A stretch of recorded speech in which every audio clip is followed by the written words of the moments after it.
Great Expectations, by Charles Dickens. Chapter 42. Dear boy, and Pip's comrade, I am not a-going for to tell you my life, like a song, or a story-book, but to give it to you short and handy. I'll put it at once into a mouthful of English. In jail, and out of jail. In jail, and out of jail. In jail, and out of jail. There, you've got it. That's my life, pretty much, down to such times as I got shipped off arter Pip stood my friend. I've been done everything to, pretty well, except hanged. I've been locked up, as much as a silver tea kettle. I've been carted here, and carted there, and put out of this town, and put out of that town, and stuck in the stocks, and whipped, and worried, and drove. I've no more notion where I was born than you have, if so much.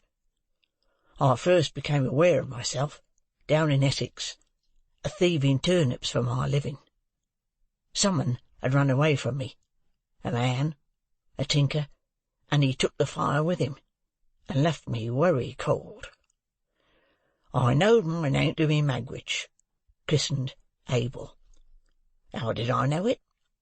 Much as I knowed the birds' names in the hedges, to be chaffinch, sparrow, thrush. I might have thought it was all lies together, only as the birds' names come out true, I suppose mine did. So far as I could find, there warn't a soul that see young Abel Magwitch, with as little on him as in him, but what caught fright at him, and either drove him off or took him up. I was took up, to that extent that I regularly growed up, took up. This is the way it was, that when I was a ragged little creetur, as much to be pitied as ever, I see, not that I looked in a glass, for there warn't many insides of furnished houses known to me, I got the name of being hardened. This is a terrible hardened one, they says to prison visitors, picking out me. May be set to live in jails, this boy. Then they looked at me, and I looked at them, and they measured my head, some on 'em. They had better measured my stomach, and others on 'em give me tracts what I couldn't read, and made me speeches what I couldn't understand. They always went on again me about the devil, but what the devil was I to do? I must put something in my stomach, mustn't I? Howsoever, I'm a-getting low, and I know what's due. Dear boy and Pip's comrade, don't you be afeard of me being low. Tramping, begging, thieving, working sometimes when I could, though that warn't as often as you might think, till you put the question whether you would have been over ready to give me work yourselves. A bit of a poacher, a bit of a labourer, a bit of a waggoner, a bit of a haymaker, a bit of a hawker, a bit of most things that don't pay and lead to trouble. I got to be a man. A deserting soldier in a traveller's rest, what lay hid up to the chin under a lot of taters, learnt me to read. And a travelling giant, what signed his name at a penny a time, learnt me to write. I warn't locked up as often now as formerly, but I wore out my good share of key metals still. At Epsom races, a matter of over 20 years ago, I got acquainted with a man whose skull I'd crack with this poker like the claw of a lobster, if I'd got it on this hob. His right name was Compayson, and that's the man, dear boy, what you see me a-pounding in the ditch, according to what you truly told your comrade arter I was gone last night. He set up for a gentleman, this Compayson, and he'd been to a public boarding school, and had learning. He was a smooth one to talk, and was a dab at the ways of gentlefolks. He was good-looking, too. It was the night afore the great race, when I found him on the heath, in the booth that I knowed on. Him and some more was a-sitting among the tables when I went in, and the landlord which had a knowledge of me and was a sporting one, called him out and said, "I think this is a man that might suit you," meaning I was. Compeyson, he looks at me very noticing, and I look at him. He has a watch and a chain and a ring and a breastpin and a handsome suit of clothes. "To judge from appearances, you're out of luck," says Compeyson to me. "Yes, master, and I've never been in it much.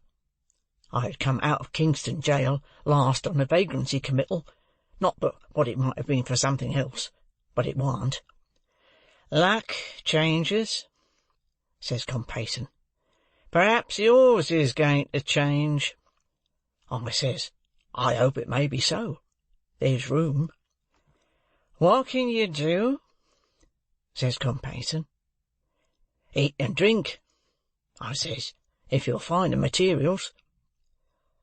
Compeyson laughed, looked at me again, very noticing, give me 5 shillings, and appointed me for next night, same place. I went to Compeyson next night, same place, and Compeyson took me on to be his man and pardner. And what was Compayson's business in which we was to go pardners?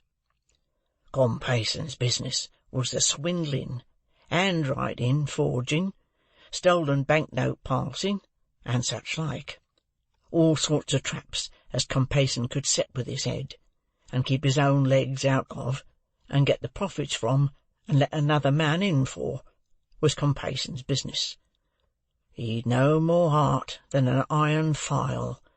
He was as cold as death, and he had the head of the devil aforementioned. There was another in with Compeyson, as was called Arthur, not as being so christened, but as a surname. He was in a decline, and was a shadow to look at. Him and Compeyson had been in a bad thing with a rich lady some years afore, and they'd made a pot of money by it. But Compeyson betted and gamed, and he'd have run through the king's taxes. So Arthur was a-dying, and a-dying poor, and with horrors on him. And Compayson's wife, which Compeyson kicked mostly, was a-having pity on him when she could, and Compeyson was a-having pity on nothing and nobody. I might have took warning by Arthur, but I didn't, and I won't pretend I was particular, for where'd be the good on it, dear boy and comrade? So I begun with Compeyson, and a poor tool I was in his hands. Arthur lived at the top of Compayson's house, over nigh Brentford it was, and Compeyson kept a careful account again him for board and lodging, in case he should ever get better to work it out. But Arthur soon settled the account. The 2nd or 3rd time as ever I see him, he come a-tearing down into Compayson's parlour, late at night, in only a flannel gown, with his hair all in a sweat, and he says to Compayson's wife, "Sally, she really is upstairs along of me now, and I can't get rid of her. She's all in white," he says, "with white flowers in her hair. She's awful mad, and she's got a shroud hanging over her arm, and she says she'll put it on me at 5 in the morning. Says Compeyson, "Why, you fool, don't you know she's got a living body?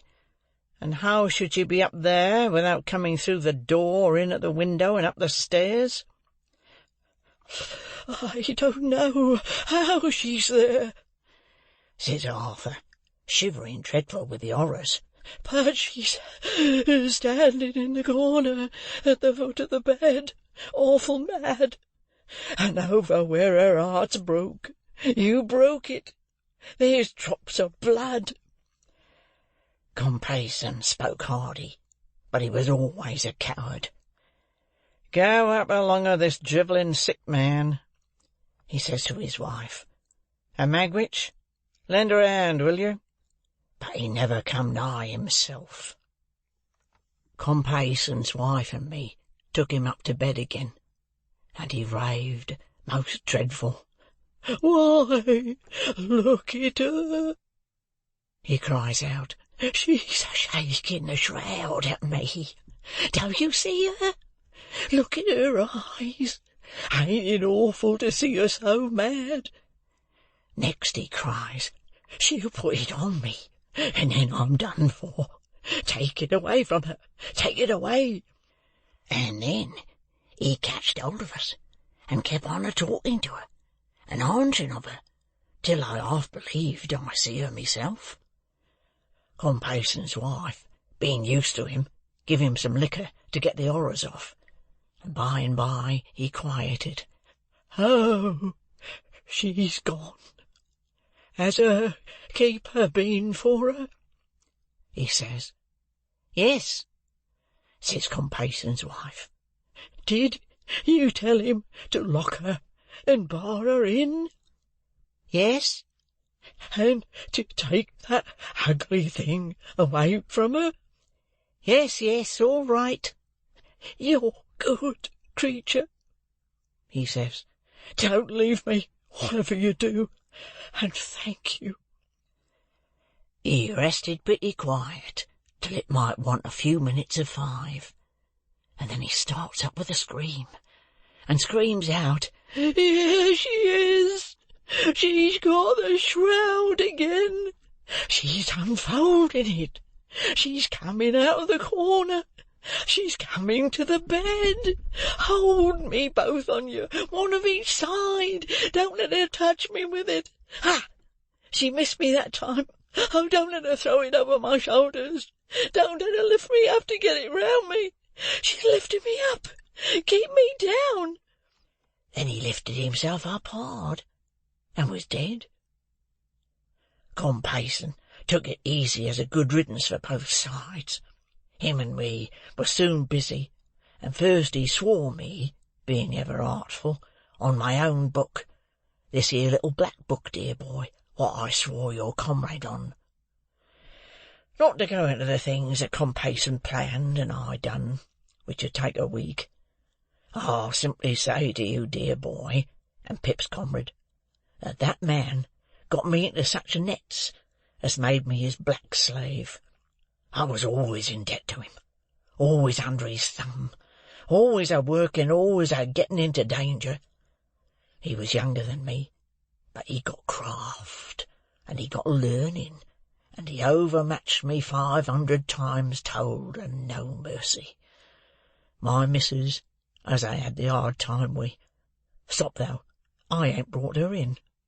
He looked about him in a confused way, as if he had lost his place in the book of his remembrance, and he turned his face to the fire, and spread his hands broader on his knees, and lifted them off and put them on again.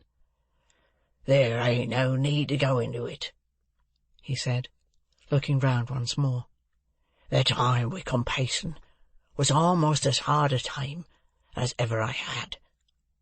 That said, all said, did I tell you as I was tried alone for misdemeanour, while with Compayson?" I answered no. "Well," he said, "I was, and got convicted.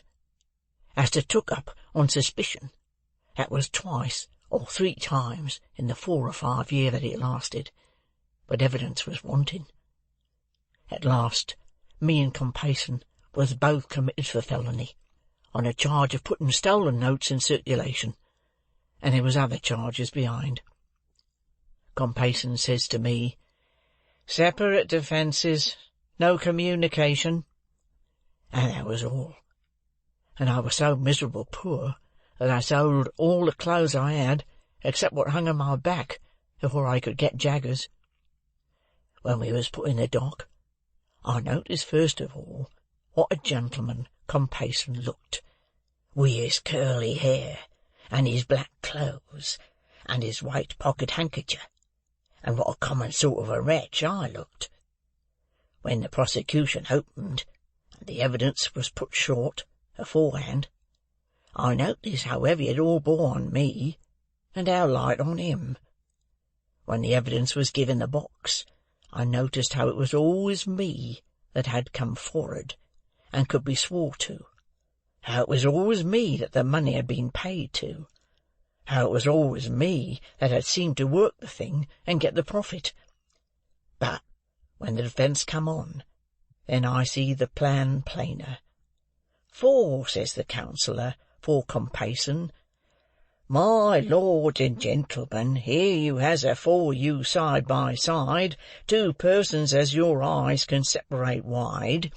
One, the younger, well brought up, who will be spoke to as such; one, the elder, ill broke up, who will be spoke to as such. One, the younger, seldom if ever seen in this here transactions, and only suspected; t'other, the elder, always seen in 'em, and always wi' his guilt brought home. Can you doubt if there is but one in it, which is the one, and if there is two in it, which is much the worst one? And such like. And when it come to character, warn't it Compeyson as had been to the school, and warn't it his schoolfellows as was in this position and that, and warn't it him as had been knowed by witnesses in such clubs and societies, and nowt to his disadvantage? And warn't it me as had been tried afore, and as had been knowed up hill and down dale in bridewells and lock-ups? And when it comes to speech-making, warn't it Compeyson as could speak to him, with his face dropping every now and then into his white pocket-handkercher? Ah, and with verses in his speech too. And warn't it me as could only say, Gentlemen, this man at my side is a most precious rascal. And when the verdict come, warn't it Compeyson as was recommended to mercy on account of good character and bad company, and giving up all the information he could again me? And warn't it me as got never a word but guilty? And when I says to Compeyson, once out of this court I'll smash that face of yourn, ain't it Compeyson as prays the judge to be protected, and gets two turnkeys stood betwixt us? And when we're sentenced, ain't it him as gets 7 year, and me 14, and ain't it him as the judge is sorry for, because he might have done so well, and ain't it me as the judge perceives to be a old offender of violent passion, likely to come to worse? He had worked himself into a state of great excitement, but he checked it, took 2 or 3 short breaths, swallowed as often, and stretching out his hand towards me, said, in a reassuring manner, I ain't a-going to be low, dear boy. He had so heated himself that he took out his handkerchief and wiped his face and head and neck and hands before he could go on. I had said to Compeyson that I'd smash that face of his, and I swore, Lord smash mine, to do it. We was in the same prison ship, but I couldn't get him for long, though I tried. At last I come behind him, and hit him on the cheek to turn him round, and get a smashing one at him, when I was seen and seized. The black hole of that ship warn't a strong one, to a judge of black holes that could swim and dive. I escaped to the shore, and I was a-hiding among the graves there, envying them, as was in 'em, and all over, when I first see my boy. He regarded me with a look of affection that made him almost abhorrent to me again, though I had felt great pity for him. By my boy, I was give to understand as Compeyson was out on the marshes too.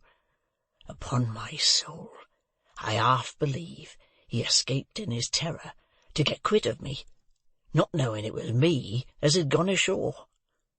I hunted him down. I smashed his face. And now, says I, as the worst thing I can do, caring nothing for myself, I'll drag you back. And I'd have some off towing him by the hair, if it had come to that, and I'd have got him aboard without the soldiers. Of course, he'd much the best of it to the last. His character was so good.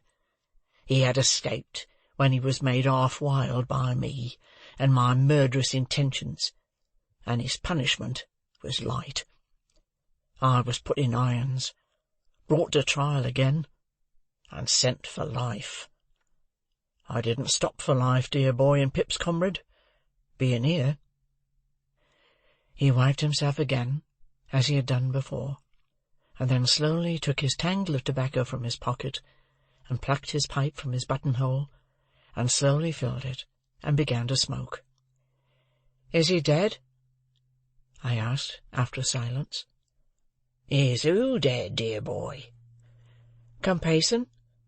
"He hopes I am. If he's alive, you may be sure." With a fierce look, "I never heerd no more of him." Herbert had been writing with his pencil in the cover of a book.